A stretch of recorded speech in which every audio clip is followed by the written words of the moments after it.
Թմրանյութերը գնալով ավելի տարածված են դառնում։ Դրանք կարելի է գտնել ակումբներում և բարերում, համալսարաններում և նույնիսկ դպրոցներում։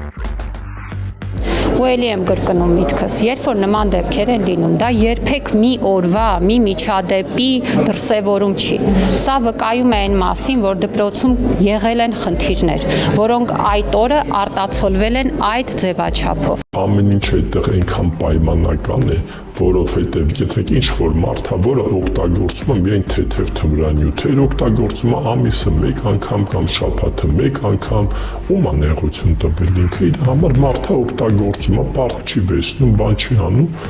բայց ընդհանուր համաշխարհային փորձը ցույց է տալիս, որ չկան այդ մարդիկ,